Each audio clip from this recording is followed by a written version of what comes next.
Good morning, children. So let us move ahead with the chapter. We will start with uses of coal. As you can see, coal is used for generation of electric power. It is a most commonly used domestic fuel. From olden times till today, especially in our country, coal is a very good mode of domestic fuel. It reduces the dependence of person on oil as this produces electric power. It is safer compared to nuclear energy, and the byproducts of coal is used to produce phenol, naphthalene balls and many other chemicals. Moving ahead to distribution of coal in our country. In India, coal is associated with Gondwana series and mostly found in the peninsular region of our country. Jharkhand has the largest reserves of coal. It has got many minefields in Jharkhand. Very common and famous one is the Korba mines. Moving on next, Odisha, Madhya Pradesh, Maharashtra. These are the other states which also have good coal fields. Distribution of coal in the world. Russia, Ukraine, China, UK, Poland, Canada, Australia, South Africa, Spain. These are the common countries where coal fields are very good, sufficiently found. Russia, Ukraine are some of the leading producer countries of coal.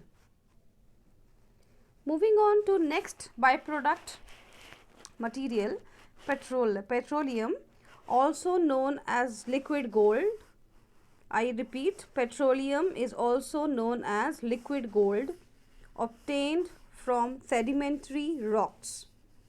It is an inflammation liquid, that means it is highly inflammable liquid which can cause fire.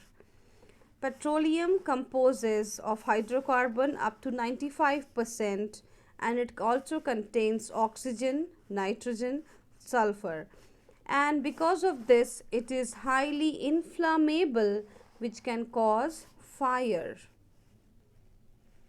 The very common use of petroleum is it is the highly used locomotive power generator.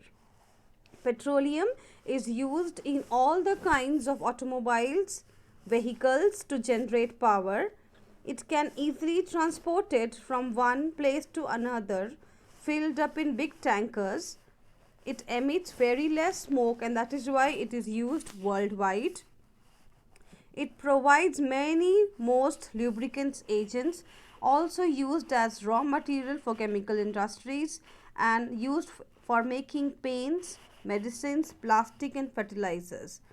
The other byproducts of petrol, like it can be used as a byproduct in kerosene, in Vaseline, in paraffin wax, in diesel and many other lubricants agents.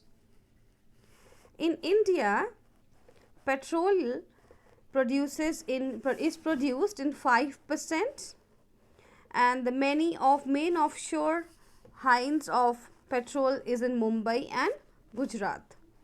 The Kaveri Basin and the Basin have now become respective oil fields in India, which is a good producer of petroleum.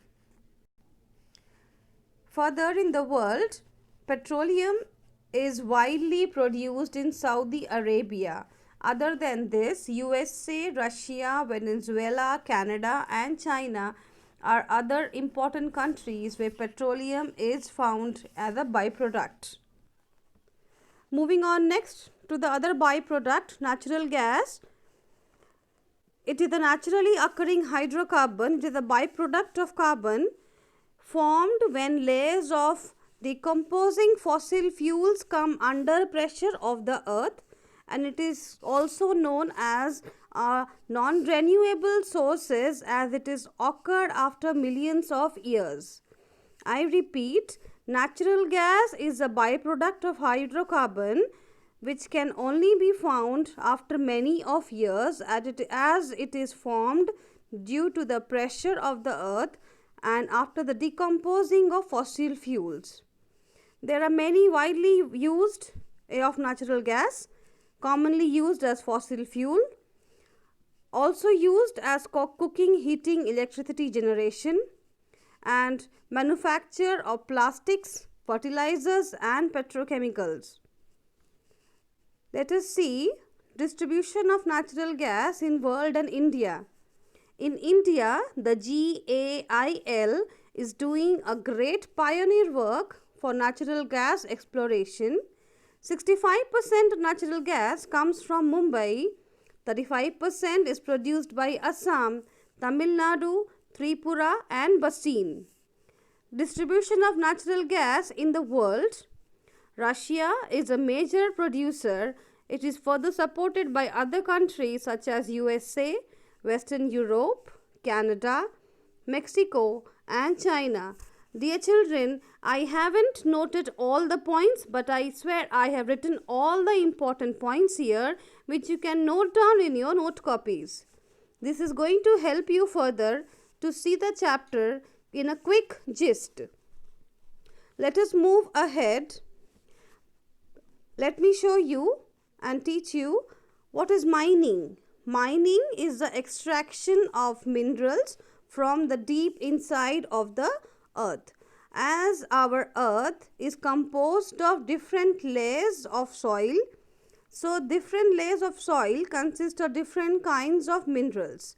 When we dig out the earth and extract different kinds of minerals from here, this is known as mining. There are three types of mining: surface mining, underground mining and drilling. Let me tell you what is surface mining. Surface mining is the extraction from the crust. This surface mining further is divided into three types: open pit mining, strip mining and quarrying. Open pit mining is known as extracting from near the surface for deposits of commercial use. That means just from the crust upper layer of the soil, when the minerals are extracted from there, this is known as open pit mining. Strip mining is just the removal of the long overlying soil from the crust. That means just you remove the first layer of the soil, and this is known as the strip mining. Quarrying is to open pit mining that produces building material rocks and dimension stores. This is known as quarries. I repeat, it is the type of open pit mining that produces different kinds of material building rocks. That means when you build something, you need the different kinds of raw material and different kind of dimension stones.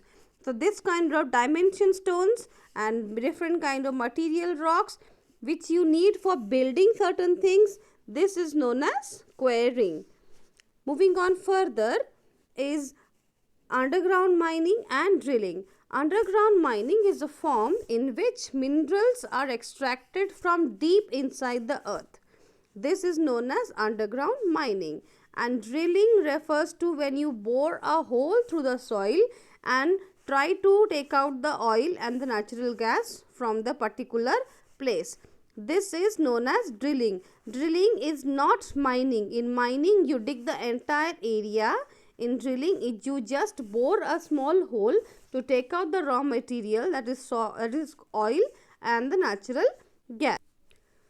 Lastly, as you know, everything comes to an end.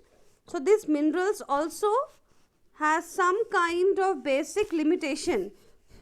That is why we need to conserve minerals. Conservation means to use in limited quantity.